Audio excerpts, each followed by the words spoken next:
Material चाहिए।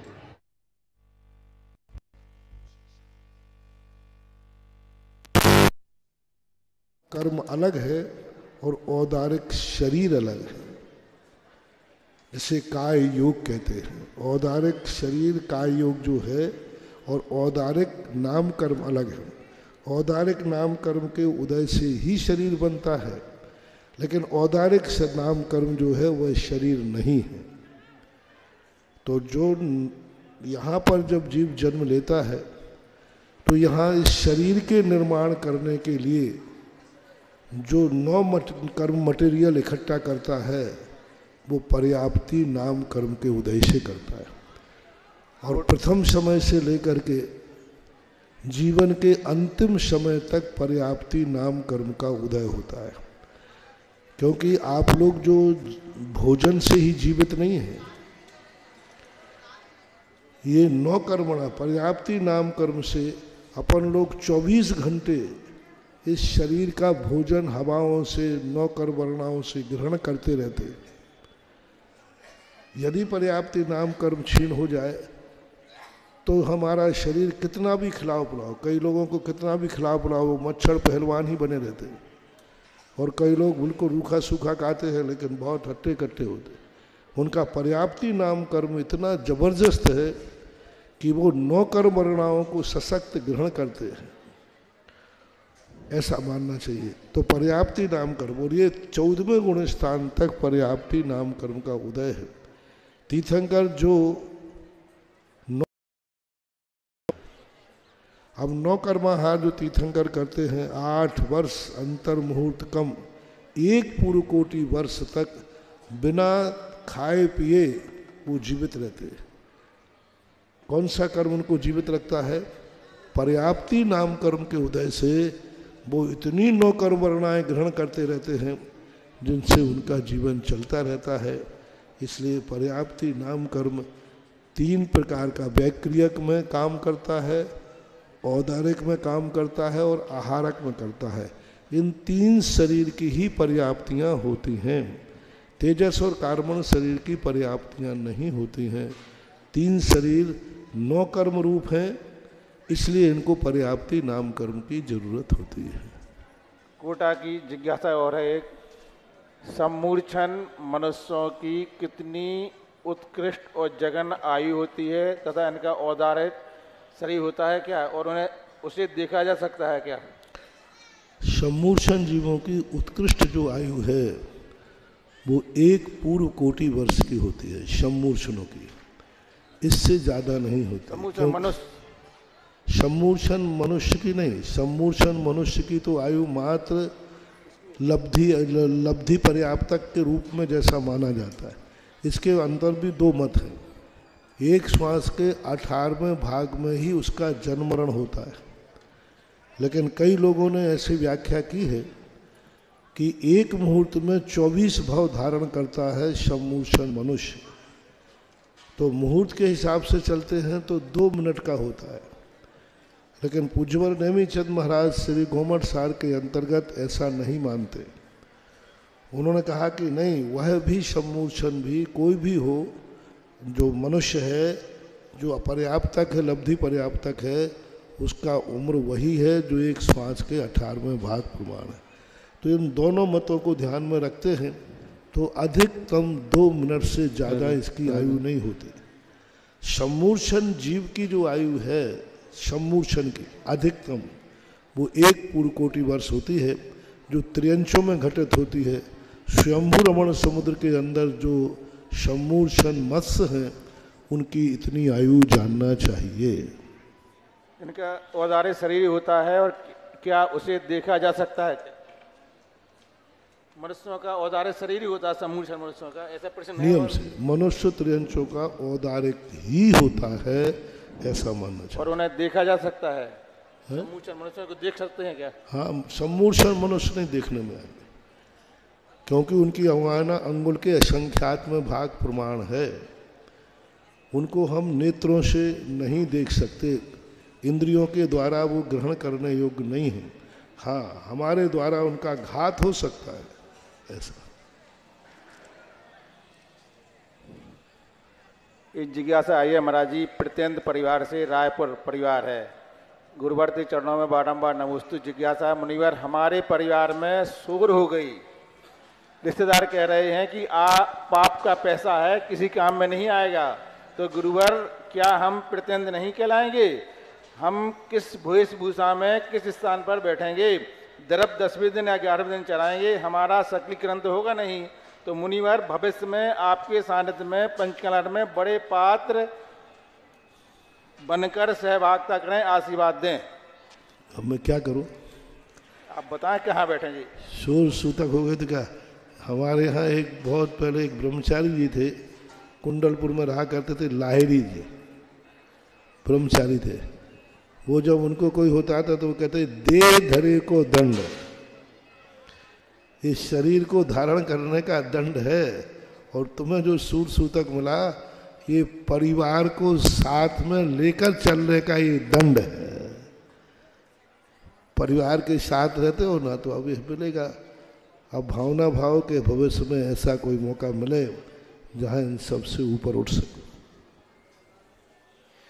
दीपक जैन, जिला सागर। गुरुदेव के चरणों में बारंबार नमोस्तु। जिज्ञासा है, वेदी पर सभी भगवान जी के चरण स्पर्श कर सकते हैं, और अगर कर सकते हैं तो क्या क्या सावधानी रखना चाहिए? सभी को भगवान है, बहुत से सबके चरण स्पर्श कर सकते हैं क्या? नहीं, मैंने पहले बता दिया, सभी भगवानों के चरण स्पर्श करने में बहुत बड़ी आसाधना होती है। एक पीछे वाले भगवान के हाथ करोगे तो यहाँ का भगवान तुम्हारी कुक्षी के नीचे आ जाएगा। कभी भी किसी भगवान को अपनी कुक्षी के नीचे मत आने देना, ये सबसे बड़ा उनका अनादर कहलाता है। दूसरी बात है, एक भगवान को दूसरे भगवान गिर सकते हैं, आसाधना हो सकती है। तीसरी बात, एक भगवान के चरण छूने के बाद इन हाथों से अब दूसरे भगवान को नहीं छू सकते, तीसरे को नहीं छू सकते, क्योंकि उन भगवानों की एक विशेष प्रकार की आसाधना होती है। अच्छा है, दृष्टि स्पर्श, हमारे यहाँ 2 स्पर्श होते हैं। एक दृष्टि स्पर्श कहलाता है, तुम एक भगवान के चरण छू करके सभी भगवानों को दृष्टि से छू लो। वेदी पे 50 भगवान हैं, 50 भगवान पर अपनी नज़र डालो, उनके चरणों पर नज़र डालो, और एक भगवान को हाथ लगा करके नमस्कार कर लीजिए।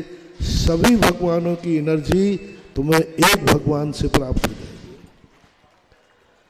हमारे यहाँ नमस्कार के कई भेद हैं।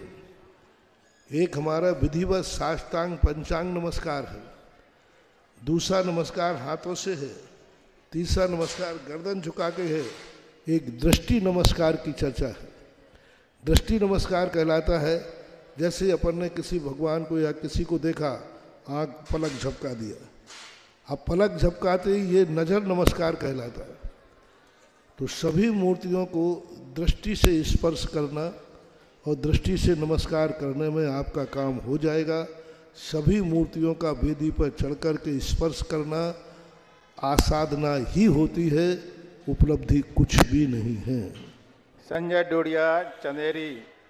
इष्ट पूज्य गुरुदेव के चरणों में कोटि कोटि नमोस्तु। जिज्ञासा बहुत लंबी है महाराज जी इनकी। भाव यह है कि थूमनजी क्षेत्र पर महिला महासमिति का अधिवेशन हुआ था, उसमें सारी व्यवस्थाएं अच्छी थी, सब कुछ अच्छा था, 90% महिलाएं आईं, लेकिन आपका आशीर्वाद और आपका सानिध्य नहीं था तो सबका मन खराब रहा। तो इनकी आपका सानिध्य नहीं मिला थूमनजी में महिला महासमिति इस बार। ठीक है, आज चलो सम्मेलन होते ही रहते। उनका कहना है आपने शिविर भी लगाया और भी सब किया और हमें नहीं बुलाया, 2 साल से पहले नहीं आ पा रहे थे उसमें। सौरभ जैन, विद्यायतन, भोरीबंद। गुरुदेव के चरणों में बारंबार नमोस्तु। जिज्ञासा है कि जैसे हम लोग घर में बनाए गए पूजा स्थल में दीप जलाकर आरती करते हैं, लेकिन सूतक या सूर हो जाने पर क्या हम लोग दीप जलाकर आरती कर सकते हैं क्या? नहीं करना चाहिए, क्योंकि आरती अनुष्ठान में आती है, और अनुष्ठान में दीप आदि जब जलाना ये अनुष्ठान है, अनुष्ठान को सूतक में नहीं कर सकते। साहिल जैन, मेहरौनी। गुरुदेव के चरणों में बारंबार नमोस्तु। जिज्ञासा है कि मेहरौनी नगर में आपके सानिध्य में विशाल पाषाण चौबीसा निर्माण हो रहा है, हम सब क्या करें गुरुदेव जिससे मेहरुनी नगर में 24 का निर्माण जल्द पूर्ण हो सके और आपके सानिध्य में महापंचकारण बड़े धूमधाम से हो सके। चलो आगे प्रश्न। अंकिता जैन भोपाल, गुरुदेव के चरणों में बारंबार नमस्ते। जिज्ञासा है कि मेरा भक्तांबर पाठ पढ़ने का नियम है, बैंक में सर्विस करते हैं, कभी कभी घर पर नहीं पढ़ पाते हैं, आप इसमें पढ़ सकते हैं टाइम मिलने पर?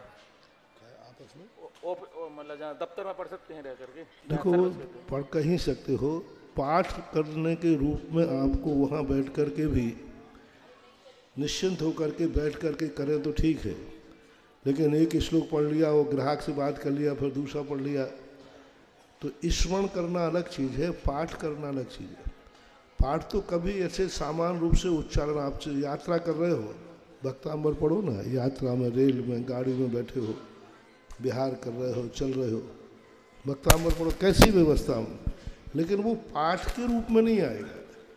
यदि आपके पाठ करने का नियम है तो वो अनुष्ठान कहलाता है। अनुष्ठान एक स्थान पर बैठकर निर्विकल्प होकर के ही किया जाएगा, तभी वो हमारे अनुष्ठान में पाठ में आएगा।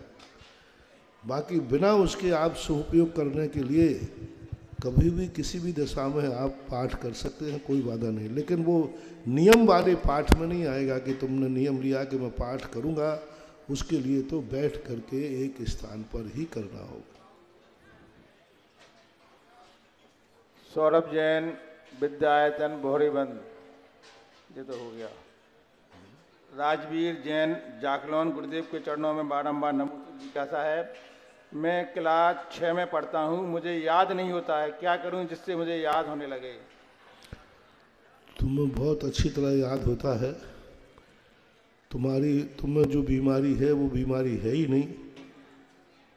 थोड़ा जाओ, थोड़ा झाड़ा फूंका कराओ, क्योंकि है ही नहीं तुम्हें बीमारी। तुम्हें दुनिया भर की कसाएं याद रहती हैं, कोई तुम्हें गाली दे दे तो 10 साल तक याद रहती है, बस याद नहीं रहते हैं तो महाराज की बात है और शास्त्रों की बात है। तो ये हमारी एकाग्रता की कमी कहलाती है, स्मृति की नहीं। एकाग्रता से यदि हम पढ़ें तो सब याद होता है। भय और प्रीति, दो चीज़ें यदि हमारी किसी वस्तु में आ जाएं तो हमें याद हो जाता है।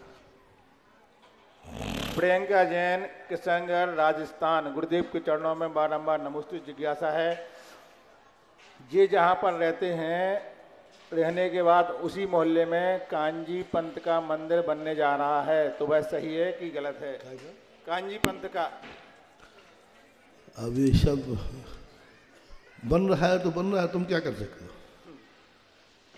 दूसरे को हम रोक नहीं सकते, हम अपने आप को वहां जाने से रोक सकते हैं।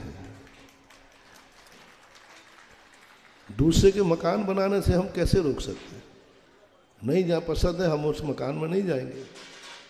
तो आप अपने आप को रोकिए, लेकिन वो बनाते हैं तो अपन उनके संबंध में क्या कह सकते हैं, स्वतंत्र हैं।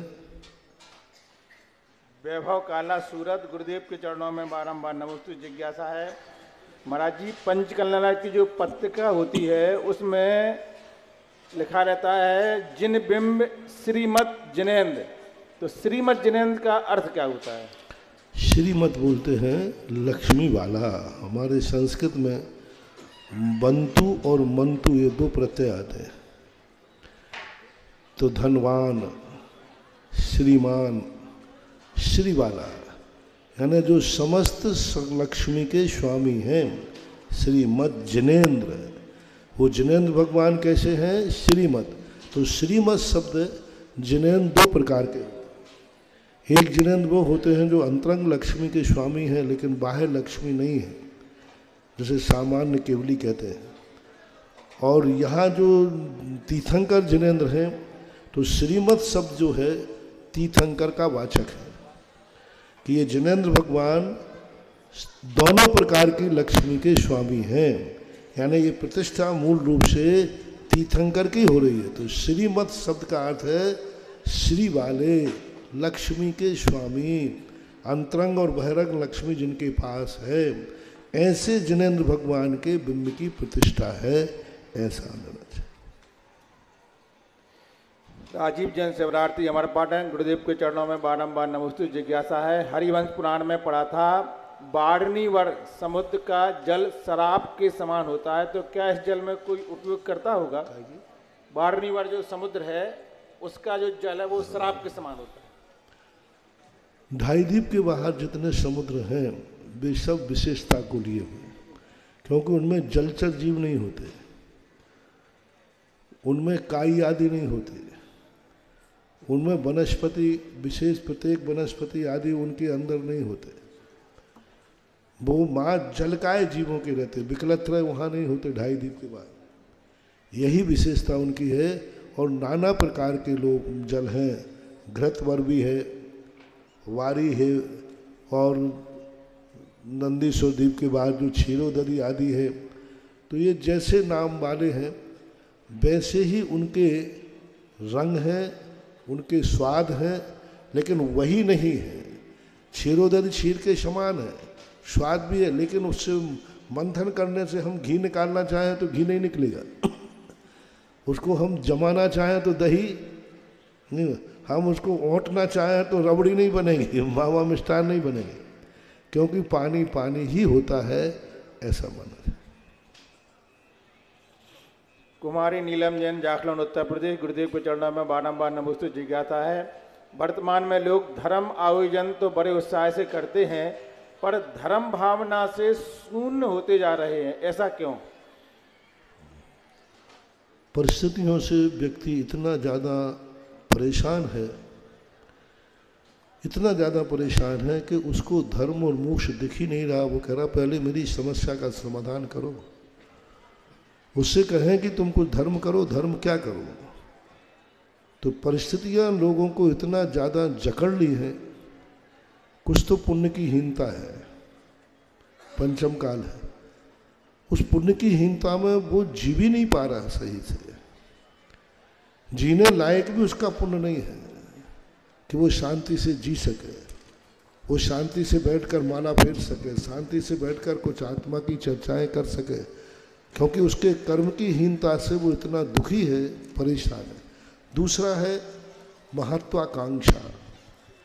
व्यक्ति की महत्वाकांक्षा इतनी है कि उसके पास सब कुछ होता हुआ भी वो तृप्त नहीं है, संतुष्ट नहीं है, और उसके कारण से उसकी जिंदगी इतनी ज़्यादा हो जाती है कि वो सोचता है कि धर्म से हमें वह वस्तुएं मिल जाएं जिनको मैं पाना चाहता हूँ, और समर्थ है नहीं, शक्ति है नहीं। तो वो धर्म उन महत्वाकांक्षाओं की पूर्ति करने के लिए धर्म तो करता है, लेकिन धर्म उनको समर्पित कर देता है। आज के लोगों की जो जिजीविषा है वो रावण के समान है। रावण की 16,000 रानियां थी, बहुत अच्छी रानियां थी, मंदोदरी आदि, लेकिन वो उनसे तृप्त नहीं था, संतुष्ट नहीं था। उसने उसके बाद धर्म किया, माला फेरी, विद्याएं सिद्ध की, 16,000 के बाद भी पाने की इच्छा थी। विदेही का अपहरण किया, विदेही को प्राप्त करने का भाव किया, उसके लिए उसने धर्म किया, जाप किया, माला फेरी, तपस्या की। अब देखो, अब ऐसा व्यक्ति धर्म भी करेगा तो 16,000 के बाद भी 16,000 में और मिले, वह व्यक्ति कभी भी धर्म परमार्थ के लिए कर ही नहीं सकता। महत्वाकांक्षी व्यक्ति कभी भी धर्म को परमार्थ के लिए नहीं कर सकता, क्योंकि उसकी महत्वाकांक्षा इतनी बड़ी हुई है, वह जितना भी धर्म करेगा उसी को पाने के लिए करेगा। और ऐसे व्यक्ति का ये 2 कारण मैंने आज कल युग में देखे कि लोगों को कितने ही समझाओ कि धर्म परमार्थ के लिए करो, कर्मों की निर्जला के लिए करो, जो कुछ भी तुम करते हो सब आत्मस्वरूप मान के करो, लेकिन नहीं हो रहा है। 99.99 लोग जनता धर्म कर रहे हैं, उसके पीछे कोई ना कोई सांसारिक जिजीविषा छुपी है, कोई सांसारिक इच्छा छुपी हुई है, कुछ पाने की भावना बनी है कि ऐसा करने से मुझे ये मिल जाए।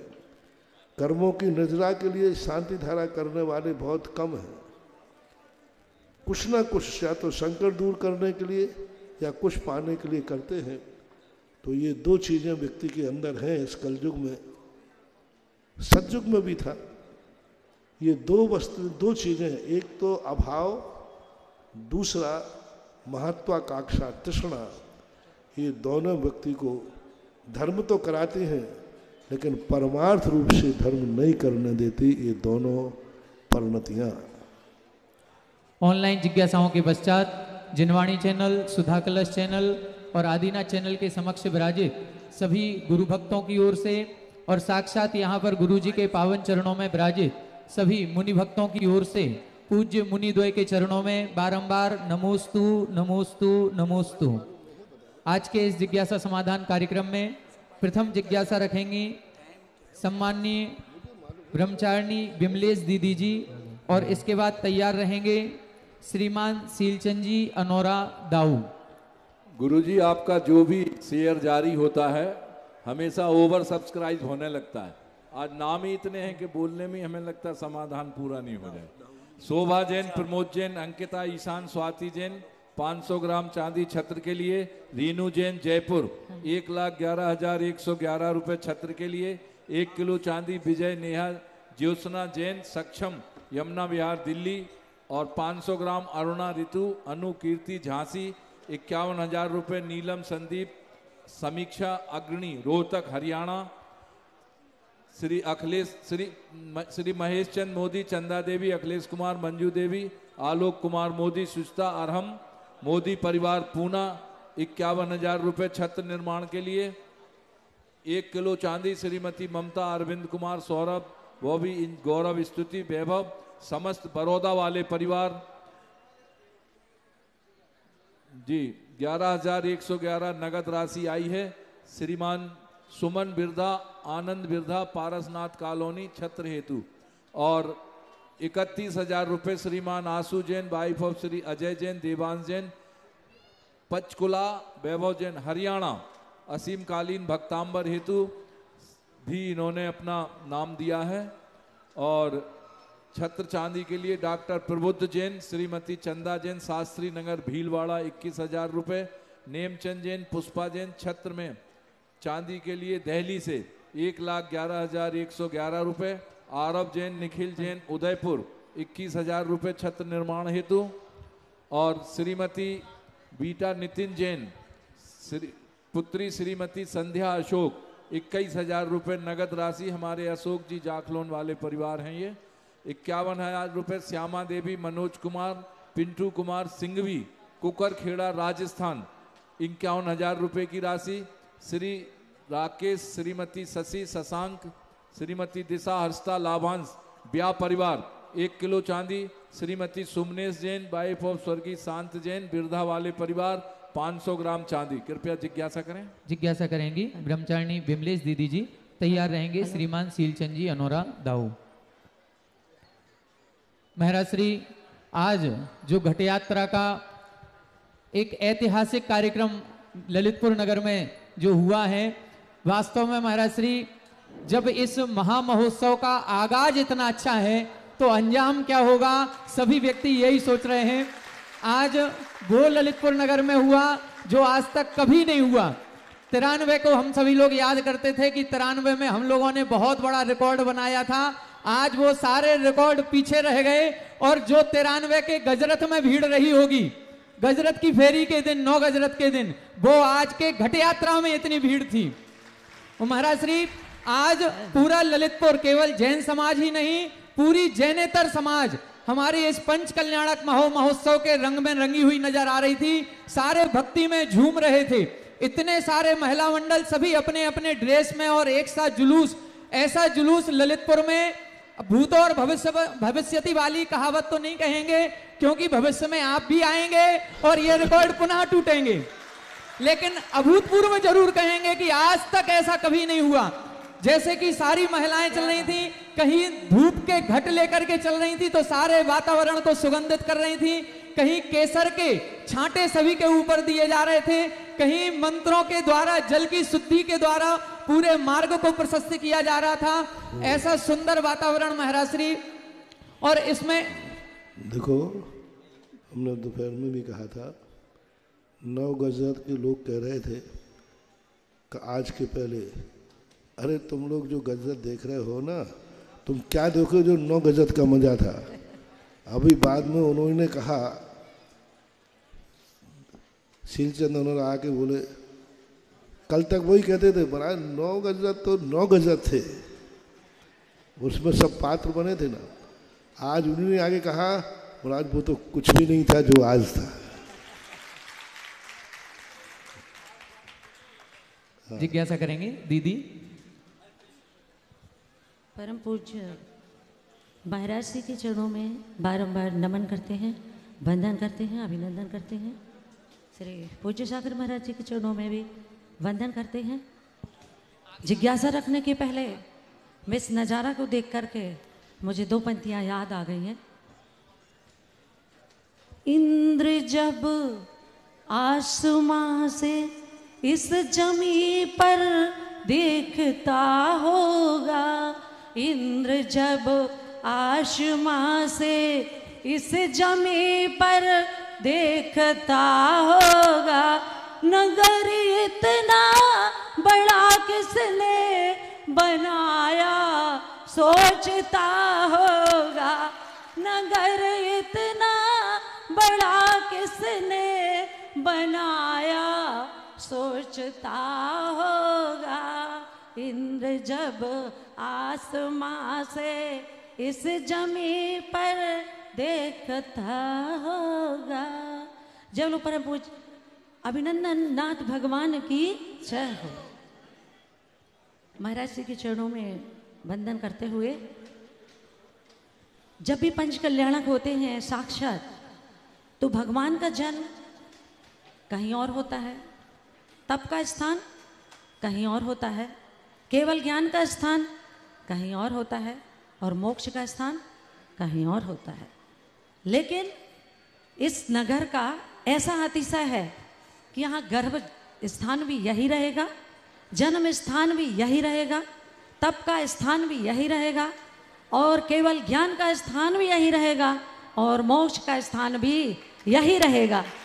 तो अब ये अंतर बताइए, जो साक्षात इंद्र पंच कल्याणक करते हैं उस स्थान की महिमा में, और ये ललितपुर में जो यहाँ पर एक ही स्थान में 5 कल्याण मना रहे हैं ललितपुर वासी आपके सानिध्य में, इसकी महिमा, दोनों की महिमा में क्या अंतर है, आप हम सबको समझाइए। एक भगवान के पंचकल्याणक होते हैं, उनका जन्म तो एक ही बार होता है, लेकिन एक भक्तों की माया विचित्र है, भगवान का बार बार जन्म कराता रहता है। क्या बात है। ये दोनों 2 संस्कृतियां चलती हैं भारत आर्यों की। जब कोई व्यक्ति बहुत बुरा काम करता है, तो जब वो सारी दुनिया मरती है एक बार, लेकिन उस गंदे व्यक्ति जब मरता है तो उसको बार बार मारता रहता है, जैसे रावण। क्या बात। ऐसे ही जब कोई अच्छा काम करता है तो वो एक बार जन्म लेता है, लेकिन भक्त उसे आघाता ही नहीं उसके जन्म को देखने से, आघाता ही नहीं उनके गर्भ कल्याणक को देखने से। इसलिए वो बार बार जब भी मौका पड़ता है वो पंच कल्याणक बनाकर भगवान को गर्भ में लाएगा, जन्म कराएगा, दीक्षा कराएगा, केवल ज्ञान कराएगा, और इतने बार मोक्ष मिलेगा कि भगवान जाते आते कहो थक न जाए। तो ये भक्तों का पंच कल्याणक होता है। भक्त जब कोई चीज़ रखता है तो वह उसकी श्रद्धा और आस्था उस पर समर्पित होती है।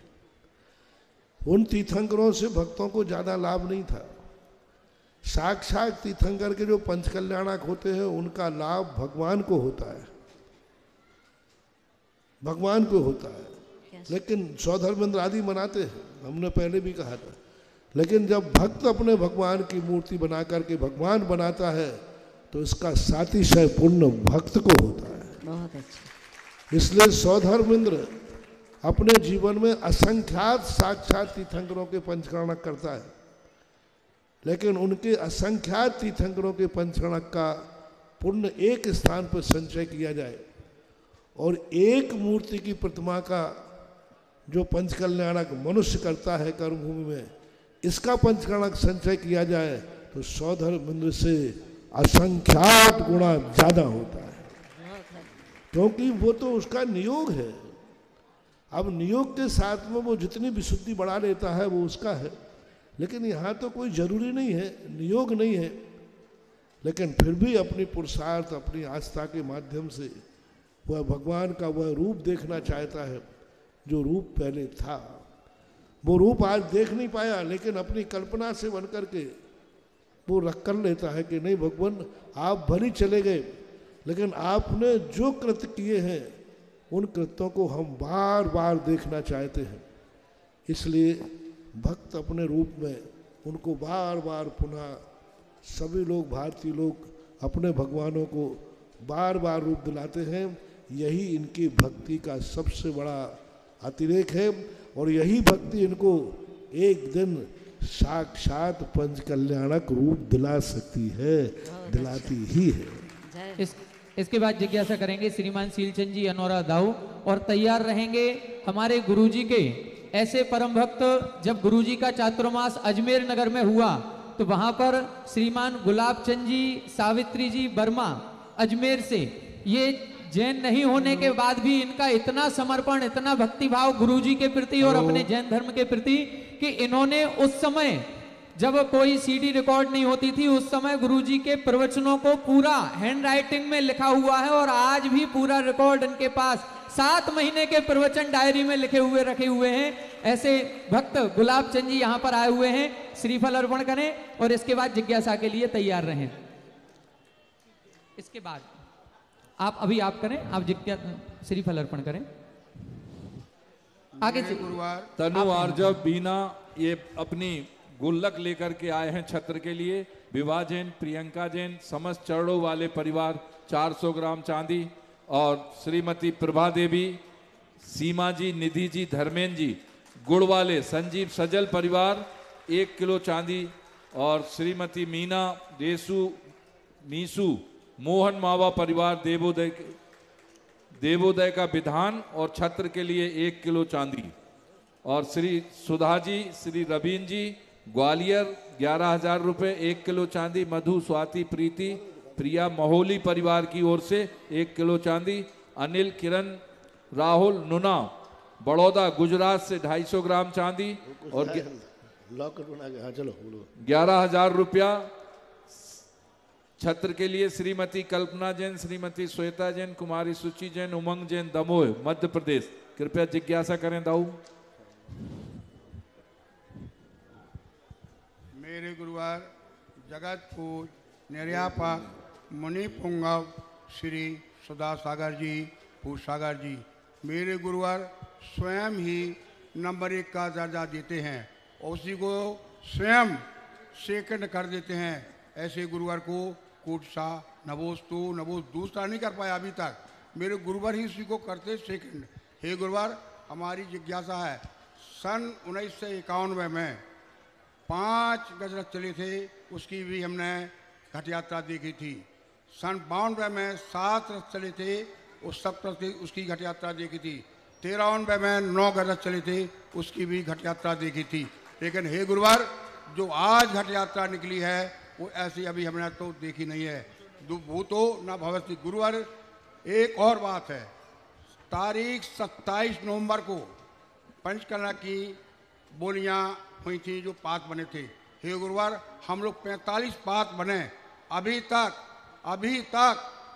तक हमने कभी ऐसा नहीं देखा कि 45 पात्रों का एक घर में एक साथ सम्मान हो रहा हो। एक दिन में 5-5 हजार, 2 माह हो गया महाराज जी, घर पर कोई खाना नहीं खा रहा है। ये सब लोग इतने सम्मान से लदे जा रहे हैं, हम लोग कैसे कोई खाना है। गुरुवार, इस किस बात का सूचक है, हमें समाधान करें। इस पंचकन्या में किस बात का सूचक है जी? नमोस्तु। कोई चीज प्रारंभ से ही इतना हर्षातिरेक होता है तो नियम से समझना चाहिए कि यह हर्ष एक दिन उस फल को होगा जो जन्म जन्म तक व्यक्ति को हर्षित करेगा। एक दिन का बोया हुआ बीज व्यक्ति साल भर की फसल देता है खाने को। धर्म कार्यों में एक दिन का हर्ष और व्यक्ति अपने आप को सौभाग्यशाली माने तो वो जन्म जन्म तक सौभाग्यशाली होता है। जय हो, जय हो। हमने अभी कल परसों प्रवचन में कहा था कि तुम्हें बस इतना मानना है कि मैं कितना भाग्यशाली हूँ कि मेरे जीते जी मेरे नगर में ऐसा महोत्सव हो रहा है। आज के नज़ारे को जिसको देखकर ऐसा लगा होगा कि जरूर मैंने साथी से पुण्य किया, मेरे कितने सौभाग्य हैं कि इस कलयुग में भी ऐसे पंचकल्याण की घट यात्रा का नज़ारा देख रहा हूँ। जिसको ऐसी अनुभूति हो गई वो एक दिन का सौभाग्य जन्म जन्म तक के सौभाग्य को निर्माण कर देता है। जन्म जन्म के दुर्भाग्य को समाप्त करके सौभाग्य में बदल देता है। यही इसका फल है। इसके बाद जिज्ञासा रखेंगे श्रीमान गुलाबचंद जी वर्मा जी अजमेर से। देखें, इनकी गुरुवर के प्रति भक्ति, हम सभी लोग जो चैन और पेंडल पहनते हैं, कई तरह के पेंडल देखे होंगे, किसी ने ओम का, किसी ने स्वस्तिक का, लेकिन इनका जो पेंडल है ये गुरुजी के प्रति समर्पित है और इसमें गुरुजी की फोटो इन्होंने बना करके रखी है। पूरा सोने का है, रत्न जड़ित सोने का पेंडल, सोने की चैन बना करके, ये अपने काम भी इनका ज्वेलर्स का ही है। हमारे अंचल जी से निवेदन है इनको यही पहना करके इनका सम्मान करें। जिज्ञासा रखेंगे हमारे श्रीमान गुलाबचंद जी वर्मा अजमेर से। तैयार रहें हमारे विजय जी धुर्रा, संरक्षक जैन युवा वर्ग अशोकनगर।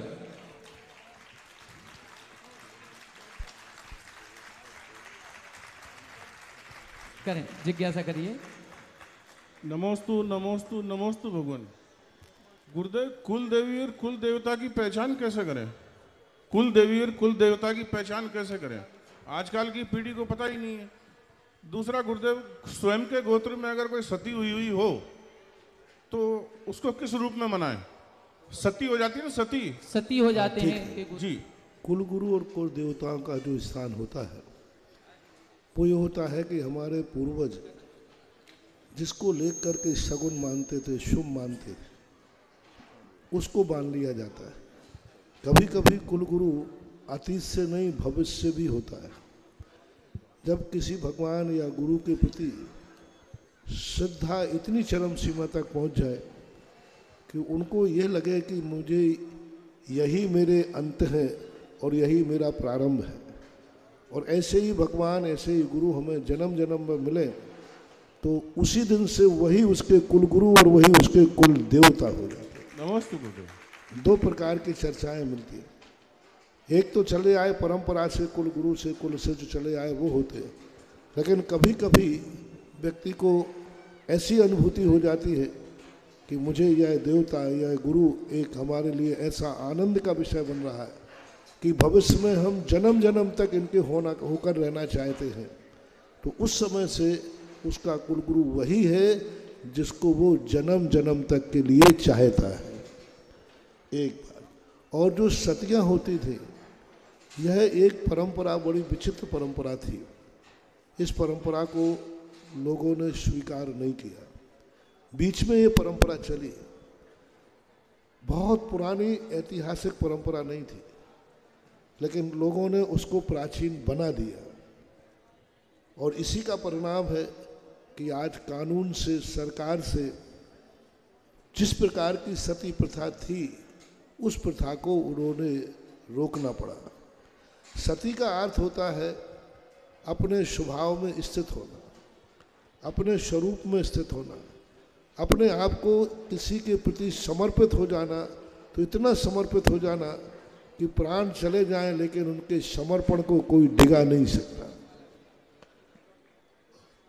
और वो प्रथा मात्र अकेले पति पत्नी में ही नहीं लगाना, ये रूढ़ संज्ञा है।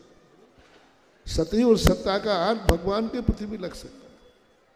तो हमारे लिए कितना भी कुछ भी हो जाए, मेरा जीवन नष्ट हो तो हो, लेकिन मेरा देव है तो है, मेरा गुरु, गुरु के प्रति भी सती हो सकता है, पुरुष भी हो सकता है। समर्पण, मरने तो मर जाए, मिटे तो मिट जाए, लेकिन मैं इनका किसी प्रकार का त्याग नहीं कर सकता। यही मेरे जीवन के अंत है। जीते जी हम इन्हीं के होके रहे हैं, मरने के बाद भी हम इन्हीं के होके रहेंगे। ऐसा समर्पण जिसके प्रति आ जाता है उसका नाम है सती। भगवान के प्रति भी आता है। मेरे जीते जी है, मरने के बाद भी यही रहे। अब इसको रूढ़िगत परंपराओं में पति और पत्नी से जोड़ दिया गया, और पति पत्नी से जोड़ करके एक ऐसी विकृत रूप ले लिया कि पति मर गया तो सती को जिंदा मरना पड़ता था, और उसमें बहुत अमानवीय व्यवहार होता। पहले तो मोह में आके कूद जाती अग्नि, जब आग लगती है तो वेदना जब असहनीय होती है तो वो पति के प्रति जो मोह है, समर्पण, वो तो भूल जाती है, लेकिन जो आग से जलने की वेदना है उस वेदना से वो तड़प उठती है। तो ये जो कुरीतियां बन गई थी, इसको एक हुए ना मोहन राव जी, राजा राम मोहन राय, उन्होंने इस प्रथा को रोका और आज कानून बन गया है। आज सारे विश्व का कानून है कि कोई व्यक्ति किसी के मरने पर उसको उसके साथ मरना जरूरी नहीं है जी।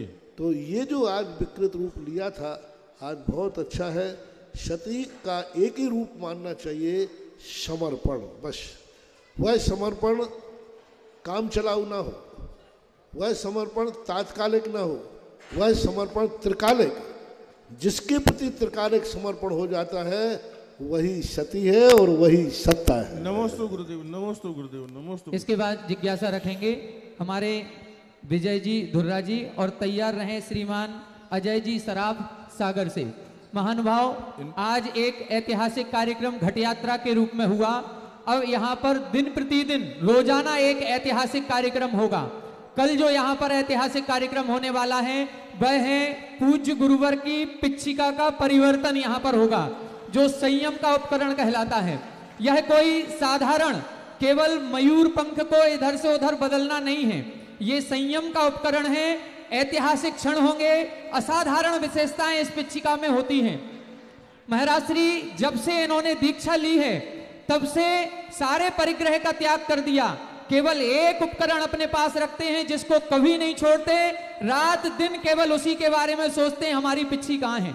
उठने के पहले, बैठने के पहले, कहीं भी सो रहे हो, आराम कर रहे हो, आहारचर्या के पूर्व, लेने के सभी जितने कार्यक्रम में शास्त्रों को ग्रहण करें, पहले मार्जन करेंगे।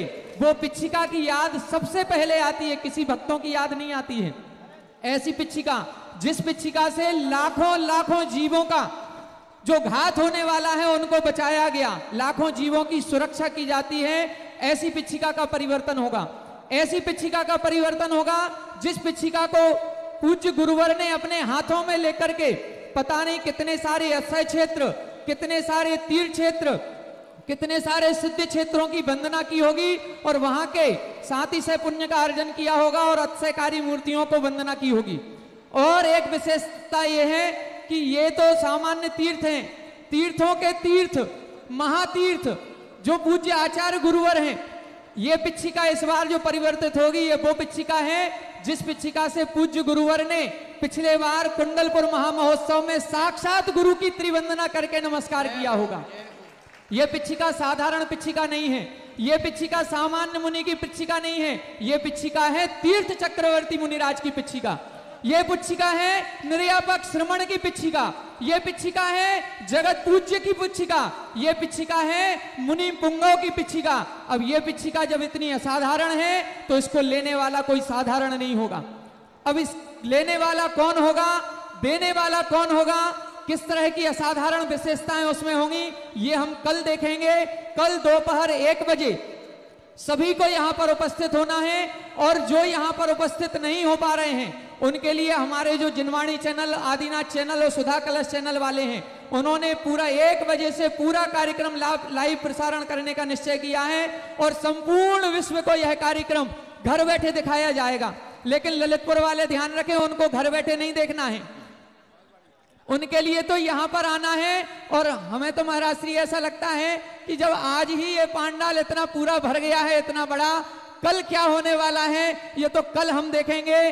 बहुत ही गजब का नजारा होगा। साथ ही अशोकनगर की टीम आ चुकी है, उनकी सारी व्यवस्थाएं, रेलिंग तैयार हो गई है। अब वो देखना है क्या होगा, कैसे होगा, कल अपन देखेंगे। देवोदय में श्री दीपचंद जी, कमलाबेन, दीपक परिवार, महावीर मोटर्स परिवार अहमदाबाद, अनंतकालीन भक्तांबर में आपने नाम लिखा। आज पूज्य गुरुदेव के नवदा भक्ति पूर्वक आहार दान देने का पावन सौभाग्य जो मिला है श्री हमारे श्रीमती शिखा दीपक बुखारिया, नीर बुखारिया, देवांश बुखारिया परिवार, उसके उपलक्ष्य में उन्होंने अभिनंदनोदय तीर्थ के लिए 1 किलो चांदी और भक्तांबर अनंत कालीन में अपना सहयोग एवं परम संरक्षक जनक जननी वृद्धा आश्रम में बनने का सौभाग्य हासिल किया है। एक ऐसा परिवार गुरुदेव का हीरा मोती परिवार, जिसके बिना हमारी ललितपुर समाज के कोई भी धार्मिक कार्य होते ही नहीं है, मतलब उनके सहयोग से ही हमेशा होते हैं। श्रीमन सेठ शिखर चंद सराफ के परिवार के समधी साय श्री कोमल चंद जी, सिद्धार्थ जैन, राहुल राज जैन, रानीपुर वाले, हाल गुड़गांव हरियाणा 5 किलो चांदी छत्र में देने की घोषणा की है। श्री प्रताप जैन, सुनीता जैन, पुनीत गारमेंट्स 500 ग्राम चांदी। श्री सम्या जैन, मुस्कान जैन, अंश जैन जामनेर, अरविंद जैन जामनेर 400 ग्राम चांदी। श्री आनंद जैन, रजनी जैन, आंसू आस्था बरोदिया वालों की ओर से मंटू बरोदिया 11,000 रुपए। 2 किलो चांदी श्री हमारे राकेश जी बरिया, शोभा श्री दीपांकर प्रगति किराना समस्त बरिया परिवार 11,000 रुपए। श्रीमती कल्पना महेंद्र जी झांसी 250 ग्राम चांदी, महेश जी किरण जी मालथोन और डॉक्टर सरोज अंजलि सुभाष रेणु आंख सोनीपत, इनके द्वारा 500 ग्राम देवोदय में इनके द्वारा विधान की असीम कालीन भक्तांबर विधान की घोषणा। उत्तम चंद जी, गुणमाला जी, अर्पित, दीप्ति, अक्षया जैन, श्लोक जैन समस्त परिवार द्वारा 500 ग्राम चांदी। कृपया जिज्ञासा करें। परम पूज्य आध्यात्मिक संत निर्यापक श्रमण मुनि पुंगव श्री सुधा सागर जी महाराज के पावन पुनीत चरणों में श्री दिगंबर जैन युवा वर्ग अशोकनगर, श्री दिगंबर जैन दर्शनोदय तीर्थ थुवन जी कमेटी धुर्रा परिवार की ओर से बारंबार नमोस्तु। परम पूज्य सागर जी महाराज के चरणों में बारंबार नमोस्तु।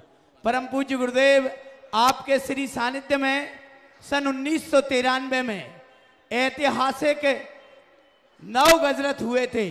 9 रथ विश्व के इतिहास में पहली बार ललितपुर में चले थे और ये महोत्सव 3रा महोत्सव आपके सानिध्य में है। लेकिन गुरुदेव, यहाँ मैं निवेदन ये कर रहा हूँ कि ये अयोध्या नगरी में ही ये पंचकल्याणक क्यों होते हैं। पंचकल्याणक में अयोध्या नगरी में रहने का भक्तों को पुण्य क्या है और अपने शहर में रहते हैं तब क्या होता है। पूज्य गुरुदेव प्रश्न भी आया था, इसलिए पंचकल्याण भगवान को वह उसी रूप में देखना चाहता है जिस रूप में भगवान ने पहले अपना यथार्थ रूप दिखाया है। तो उसी के लिए जब भगवान पाषाण की मूर्ति में हम आदिनाथ करते हैं तो आदिनाथ का जहाँ जन्म हुआ उसको अयोध्या बना लेते हैं। अब अयोध्या जब बन जाती है तो 2 दिन तो अयोध्या रहती है, तीसरे दिन ये वन बन जाता है और चौथे दिन ये केवल ज्ञान स्थली बन जाती है और 5वें दिन ये कैलाश पर्वत बदलता रहता है। एक ही स्थान पर 5 कल्याणक नहीं हो रहे, ये अपना रूप बदलता रहेगा। अभी आज अयोध्या बनी है, जन्म तक ये अयोध्या रहेगी, उसके बाद तुरंत यहाँ पर वन की स्थापना हो जाएगी और ये वनवास कहलाएगा। केवल ज्ञान के दिन केवल ज्ञान स्थली बन जाएगी और मोक्ष कल्याणक के दिन ये कैलाश पर्वत बन जाता है। तो भक्त अपने आप में इनका रूप बदलता रहता है, ऐसा जिज्ञासा करेंगे श्रीमान अजय जी सराफ सागर से और इसके बाद तैयार रहें परम सम्माननीय ब्रह्मचारिणी चंदा दीदी जी। बोलिए बुंदेलखंड गौरव ईश्वरवाड़ा जन्मस्थली को सुशोभित करने वाले निर्यापक मुनि श्री 108 सुधा सागर जी महामुनिराज की, प्रभात सागर जी महामुनिराज की। गुरुजी, आपके चरणों में अक्सर आता रहता हूं। मेरी जिज्ञासा है कि आपने अभिनंदन नाथ भगवान को उच्च स्थान प्रदान कर दिया। आचार्य श्री विद्यासागर जी ने बड़े बाबा को उच्च स्थान प्रदान कर दिया। अभी बुंदेलखंड में ऐसे बहुत से तीर्थ हैं। नमोस्तु गुरु। बुंदेलखंड में ऐसे बहुत से तीर्थ हैं। आपने अभिनंदन नाथ भगवान को उच्च स्थान प्रदान किया। आचार्य विद्यासागर जी ने बड़े बाबा को उनके अनुकूल उच्च स्थान दिया। बुंदेलखंड में ऐसे बहुत से तीर्थ हैं। राजस्थान में तो आपने नारेली। प्रश्न करें क्या करना चाह रहे हैं, क्या प्रश्न है? जिज्ञासा पूछें। मेरा जिज्ञासा यही है महाराज जी कि आपने यहाँ अभिनंदन नाथ भगवान को उच्च स्थान दिया, आचार्य श्री ने बड़े बाबा को उच्च स्थान दिया। बुंदेलखंड में ऐसे बहुत से तीर्थ हैं जो अभी भी अपनी पहचान को मोहताज हो रहे हैं, जबकि निर्वाण कांड में बहुत से तीर्थों का वर्णन। देखो मैं ये कर रहा हूँ, आप समझ गए कि उन सबको कब उच्चासन मिलेगा, यही भाव है ना। तो हमारी जितनी जहाँ तक हमारी पहुँच होती है पहुँच जाता हूँ, वहाँ पर उतना कर लेता हूँ। अब इतनी असीम पूरे भारत को तो भगवान महावीर स्वामी भी नहीं नाप पाए। पूरे भारत में तो उनका भी बिहार नहीं हो पाया। देखो किसी भी तीर्थंकर का दक्षिण भारत में बिहार नहीं हुआ, किसी भी तीर्थंकर का न जन्म हुआ, न केवल ज्ञान हुआ, न दीक्षा हुई, न बिहार हुआ। तो अब ये भारतवर्ष है जिन जिन के पुण्य के उदय होते हैं, क्योंकि तीर्थ भक्तों के पुण्य से बनते हैं, तीर्थ भक्तों के पुण्य से विकसित होते हैं। तीर्थ का जितने भी तीर्थ हैं, क्योंकि इनसे भगवान से कोई संबंध नहीं है, भगवान के पुण्य का यहाँ कोई लेना देना नहीं है। यहाँ जो कुछ भी है सब भक्तों का पुण्य है, और भक्तों का जितना पुण्य होता है उस पुण्य के अनुसार ही ये तीर्थ बढ़ते हैं। क्योंकि जिन तीर्थों से जिसको लाभ होता है उसका पुण्य पाप काम करता है। इसलिए ललितपुर वालों का इतना पुण्य था कि उन पुण्य से ऐसा हो गया, पुण्य बढ़ाओ सब कुछ पाओ। जिज्ञासा करेंगी ब्रह्मचारिणी चंदा दीदी जी। उसके पूर्व 21,000 रुपये श्री अनिल ऊषा जी मेरठ। श्री 500 ग्राम चांदी श्रीमती सीमा जैन, श्रीमती ऋचा जैन, समस्त बर्तन वाले परिवार। 11,000 रुपये बीरेन जैन, रजनी इस्ता जैन कोटा। 500 ग्राम चांदी सूरज भाई जैन, अध्यापिका रानी जैन, अमित जैन, बर्तन वाले परिवार। 500 ग्राम चांदी पदमचंद सतीश चंद सराफ ललितपुर। 11,000 रुपये चांदमल जी जैन, सुशीला जी जैन, अनिल ऊषा जी जैन, सुनील जी ऊषा जी डिफेंस एनक्लेव दिल्ली 1 किलो चांदी। और श्रीमान मूल पदमचंद सतीश चंद सराफ ललितपुर हो गया। निष्प्रय जैन, जैनिसा जैन बच्चों द्वारा 200 ग्राम चांदी। जिज्ञासा करें दीदी। अंतिम जिज्ञासा। सुधा सागर महाराज की, परम पूज्य सागर मुनि महाराज की। महाराज श्री छेड़ाला के अंदर दौलतराम जी कहते हैं छत्र हेतु हमारे हीरा मोती परिवार। अभी देखो हीरा मोती परिवार में अभी जो चांदी बोली थी वो उनकी नहीं थी, उनकी बहनों की थी। हाँ तो हमारा अब स्वयं के तो भगवान है बड़े बाबा। हाँ। तो वैसे बोलेंगे जितनी आज तक किसी ने नहीं बोली। 21 का नाम। जय हो। अभी तक की इस छत्र के लिए सबसे अधिकतम एक परिवार की राशि 21 किलो चांदी की घोषणा। ऐसे हमारे हीरा मोती तो परिवार समाज का घोषित कर दिया, नहीं तो ये छत्र यही मोती परिवार चढ़ा था। 5 इनके समधी की है और 21 किलो इनकी परिवार की है। मतलब एक परिवार के रिश्तेदार मिला के 26 किलो हो गई। श्रीमान शिखर चंद जी, सुरेंद्र कुमार जी, लोकेश जी, वैभव जी, समस्त सराफ परिवार। अच्छा आज 28 तारीख है, 21 और 7 28 हो गई। ठीक है महाराज जी। जी 2 गुप्त में है। चले जिज्ञासा करें दीदी। परम पूज्य मुनि महाराज मुनि श्री चढ़ाला कार में पंडित दौलतराम जी कहते हैं, धर्मी सो गौ बच्च प्रीत सम। धर्मी के साथ में जैसे गाय अपने बछड़े के साथ में निस्वार्थ प्रीति करती है, वैसे ही धर्मी के साथ में हम सबको प्रीति करना चाहिए। महाराज श्री वो धर्मी कौन है? सम्यक दृष्टि अथवा देशवृत्ति या महावृत्ति या जिनेंद्र देव, ये सब हैं या इनमें से कोई एक? हमारे यहाँ दो तरफ से धर्मी देखा गया। एक कर्णानुयोग के अनुसार धर्मी, जिसे सम्यक दृष्टि कहते हैं, उसकी तो चर्चा यहाँ है नहीं। चरणानुयोग के अनुसार जो सम्यक दृष्टि छेडालाकार ने जो वर्णन किया है, वो चरणानुयोग की व्याख्या में रख के किया, क्योंकि कर्णानुयोग का साधर्मी तो हमें पकड़ में ही नहीं आता। कर्णानुयोग का साधर्मी तो हमें समझ में नहीं आए कौन है कौन नहीं। हम सम्यक दृष्टि को मिथ्या दृष्टि मान लेंगे, मिथ्या दृष्टि को सम्यक दृष्टि मान लेंगे। यहीं पर जब धवला की वाचना हो रही थी 11वीं पुस्तक की, तब ये चर्चा आई थी कि छद्मस्त के व्यक्ति नहीं पहचान सकता कि सम्यक दृष्टि है कि मिथ्या दृष्टि है। आपने सबने देखा कि सम्यक दृष्टि जीवों से, मिथ्या दृष्टि जीवों ने युद्ध किए हैं, उनको मालूम ही नहीं था कि सम्यक दृष्टि है। मारीच का जीव साक्षात अरहंत को तीर्थंकर नहीं मान पाया, अरहंत नहीं मान पाया, समझ नहीं पाया। तो जितना भी व्यवहार है वो सब चरणानुयोग के अनुसार है। तो चरणानुयोग के अनुसार जो एक धर्म, एक गुरु, एक भगवान, एक मंत्र, एक ही जिनका सारी चर्या आचार विचार होते हैं, वे सब साधर्मी कहलाते हैं। एक समान आचार है, एक समान विचार है, एक ही प्रकार का रास्ता है, सब कुछ है, तो वे साधर्मी कहलाते हैं। उन साधर्मियों से गौ बीच संप्रीति करना चाहिए। ये नीतियाँ आज बहुत कम देखने में आ रही हूँ। आजकल तो साधर्मियों से ईर्षा भाव ज़्यादा हो रहा है, और ईर्षा भाव इतना ज़्यादा हो रहा है कि आज जितने साधर्मी हैं वो केकड़े के समान हो गए। चाहे समाज में देखो, चाहे इधर देखो, चाहे उधर देखो, लेकिन नीति तो नीति है, सिद्धांत तो सिद्धांत है।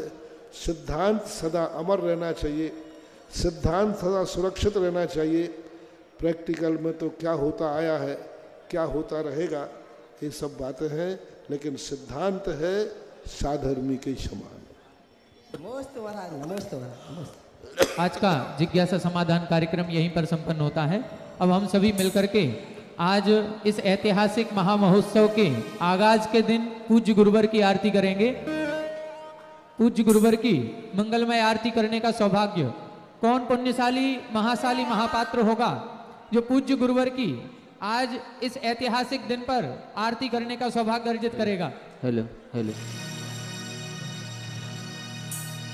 एकदम जल्दी करना है, दो मिनट बढ़ाओ भैया, शीघ्रता से। हेलो हेलो, 5151 रुपए। हेलो हेलो, कॉर्डलेस बढ़ाओ ना मुकेश भैया। इको कौन होगा ऐसा सौभाग्यशाली? 11 111। आज की मंगल आरती किसके द्वारा की जाएगी? 11